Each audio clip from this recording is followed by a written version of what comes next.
Et on arrive donc à Thionantouillet. C'était Damartin-les-Lys qui était à côté. Bon, on arrive là-bas, on va chez le maire du pays et on explique, mon père explique la situation, on ne peut plus rester. Ah ben, le maire il dit écoutez, je vais vous accompagner, on va aller chercher quelque chose ensemble. Bon, alors on a été un peu partout dans le pays, là, de Thionantouillet, et puis on n'a rien trouvé. Alors le maire il dit bon, ben écoutez, vous allez venir chez moi, vous allez coucher chez moi, et demain matin on retournera faire une tournée. Alors c'est ce qu'on a fait, ce maire très gentil, c'était un gros propriétaire terrien, il avait énormément de terre, et puis donc, il faisait les pommes de terre, enfin tout ça, bon.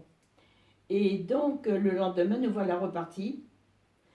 Alors on tombe sur une propriété, moi je dis c'est les demoiselles, c'est les mesdemoiselles au chapeau vert, mais je ne sais plus si elles étaient deux ou trois, mais il me semble qu'elles étaient trois.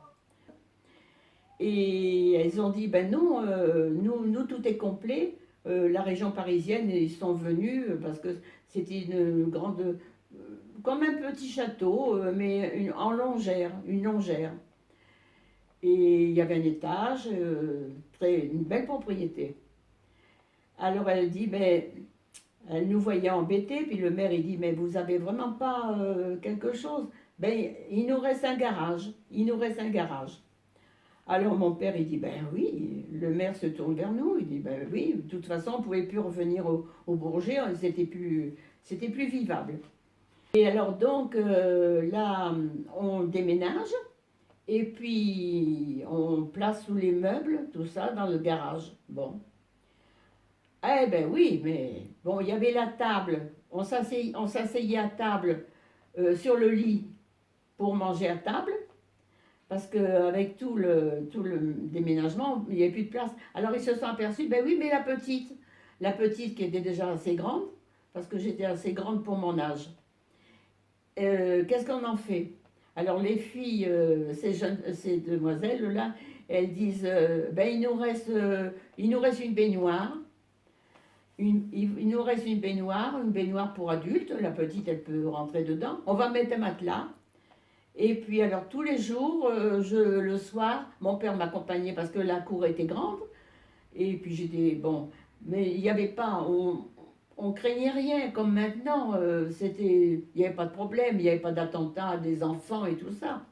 Alors tous les soirs, donc j'allais dans mon lit, dans ma baignoire. Et puis le matin, je revenais déjeuner avec mes parents et puis je prenais les repas, voilà. On était dans une grande rue qui était assez étroite et alors on avait des voisins qui étaient charmants de l'autre côté de la rue. Et puis il y a une dame, cette dame-là, elle vient voir maman et puis elle dit, oh, on a un monsieur qui est là, qui est venu de Paris et il vend du linge. Alors ça peut-être ça vous intéresserait, peut-être du linge pour la petite ou bon quelque chose. Alors bon, nous voilà partis. Alors même cette dame avait préparé le café, tout ça. Ma mère choisit, je sais plus, enfin un peu quelques petits vêtements pour mon père et puis pour moi. Et puis tout à coup le monsieur il dit, je suis bien embêté. Ah, il dit, j'ai un vélo à vendre, j'ai mon vélo à vendre. Alors mon père il dit, ah ben moi ça m'intéresserait parce que depuis qu'on avait quitté le Blanc-Ménil, on était en Seine-et-Marne, il fallait qu'on allait prendre le train à Mitriclé. Et donc il faisait tout le chemin à pied. Alors il dit, moi ça m'intéresserait d'avoir un vélo. Ah ben il dit, le monsieur il lui dit, ben je vous le vends. Alors mon père, bon, mais comment on va faire? Il faut que vous n'allez pas repartir à pied. Non, non, ben il dit, je vous laisserai le vélo à la gare. Mon père l'avait payé, bien sûr. Et vous l'aurez demain matin comme ça, vous aurez votre vélo.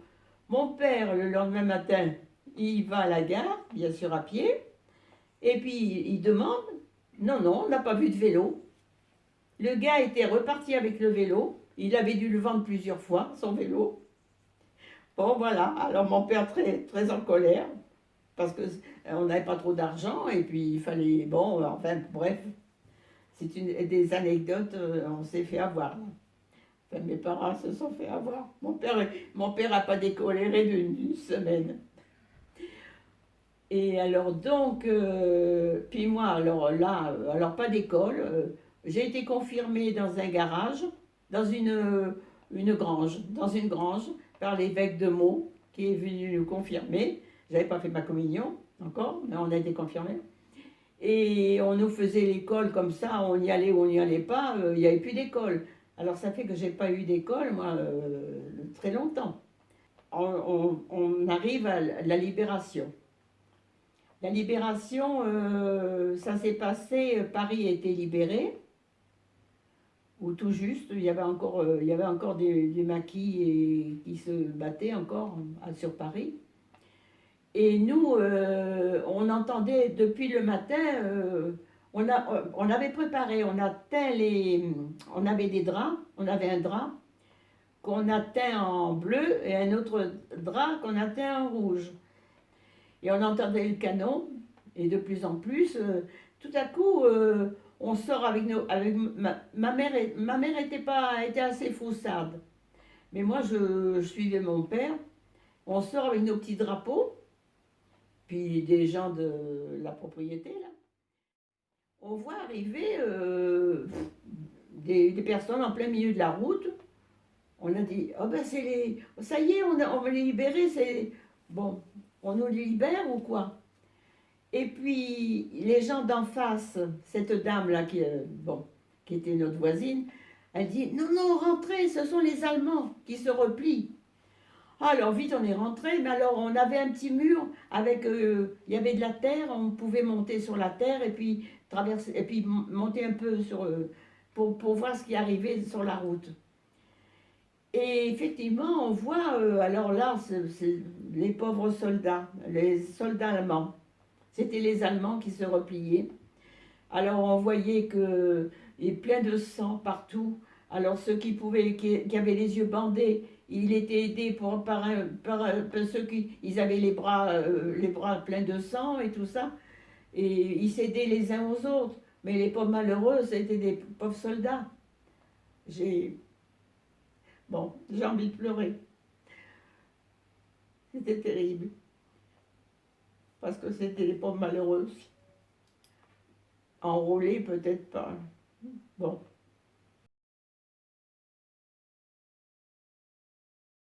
Oui, en fin de soirée. On a vu les Américains noirs, les Noirs américains, alors qu'ils nous libéraient. Alors ils passaient de chaque côté de la route, alors avec leurs mitraillettes les murs, quoi. Et de chaque côté de la route, il y avait des convois de Noirs américains. C'est eux qui nous ont libérés. Et ces femmes au chapeau vert, là, ces demoiselles au chapeau vert, on les avait aidées à ramasser des panières de tomates. Donc c'était en septembre, c'était, voilà. Et alors les Américains, de notre côté, bien sûr, ils prenaient des tomates, ils mangeaient ça avec plaisir. Ils mangeaient ça, ça leur coulait partout, mais ils s'en fichaient. Et puis le soir, ils sont revenus, tous ces gars, ils ont accompagné les Allemands qui étaient prisonniers, quoi. Et alors les Américains, ils nous ont donné aux enfants, ils adoraient les enfants, et sur leurs genoux, alors des chocolats, des chewing-gums, des boîtes de corned beef, de singe qu'on appelait à l'époque. Et bon, ils étaient vraiment gentils, mais nous, on était heureux, quoi, les enfants. Tous les enfants du quartier, avec les Américains, c'était super. On est revenu donc au Blanc-Ménil, et j'ai fait ma communion au mois de juin 45. Et il y avait les églises, on entendait partout de Paris, parce qu'on était à 13 km de Paris. Paris, on entendait les cloches sonner et tout ça, c'était la libération, quoi. Ça a été terrible.